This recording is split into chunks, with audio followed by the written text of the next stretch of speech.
हवा से बात करता हुआ।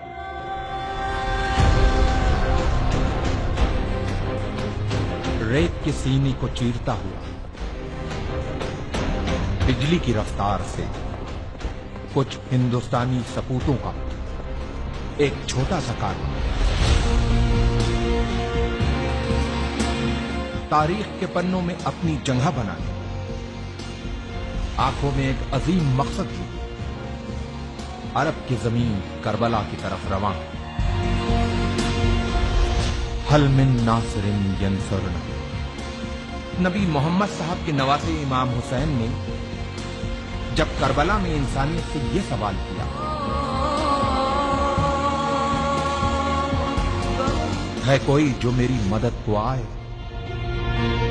इतिहास ने देखा कि इंसानियत से किए गए इस सवाल के जवाब में इमाम की मदद के लिए अपने घरों से जो हक परस्त निकले, वो रसूल का कलमा पढ़ने वाले मुसलमानों के साथ साथ कांधे पे जनेऊ डाले, माथे पे तिलक लगाए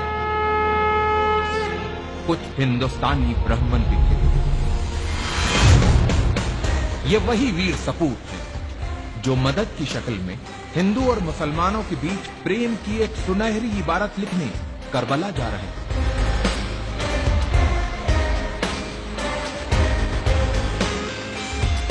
जालिम बादशाह यजीद अपनी हुकूमत के नशे में चूर होके इंसानियत का चेहरा बिगाड़ देना चाहता था,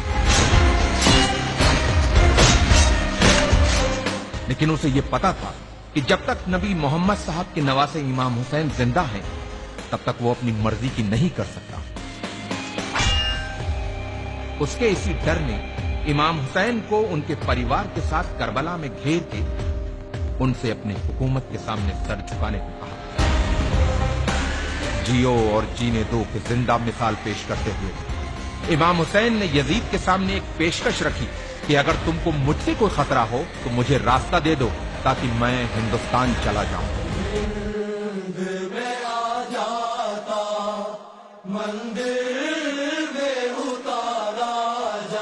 इमाम को दरियाए फरात के किनारे घेर लिया गया, उनके बच्चों और औरतों पर पानी बंद कर दिया गया।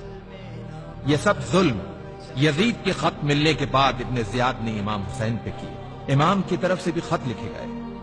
कहते हैं कि लोग मुसीबत में अपनों को याद करते हैं या फिर मुसीबत में जो साथ दे वही अपना होता।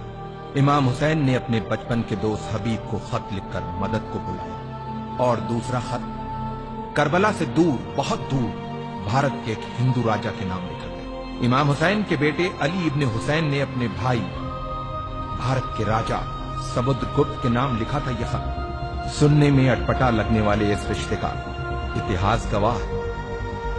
लगभग 1400 साल पहले की बात है। ईरान के बादशाह जो पारसी मजहब से थे, उनकी दो बेटियां थी, मेहरबानो और शहरबानो।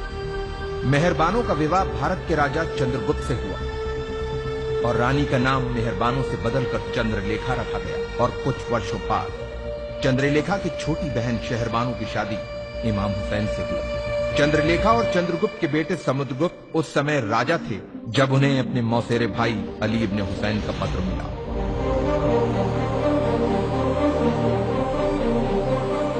राजा समुद्रगुप्त ने जल्द ही वीर सैनिकों की एक टुकड़ी तैयार करके उसे करबला की तरफ रवाना किया।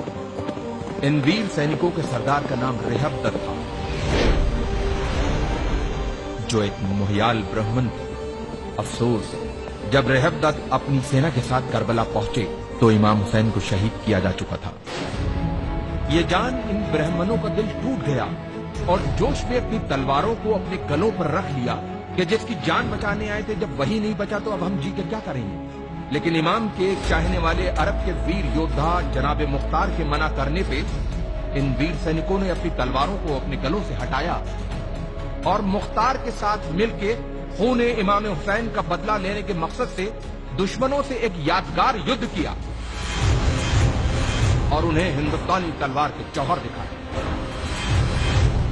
इन वीर सैनिकों ने करबला में जहां पड़ाव डाला था, उस जगह को हिंदिया कहते हैं, जो जगह आज भी उसी नाम से मौजूद है। इन ब्राह्मणों में से कुछ करबला में वीर गति को प्राप्त हुए, कुछ वहीं बस गए और कुछ अपने देश भारत चले आए। इतिहास इन वीर ब्राह्मणों को हुसैनी ब्राह्मण के नाम से जानता है।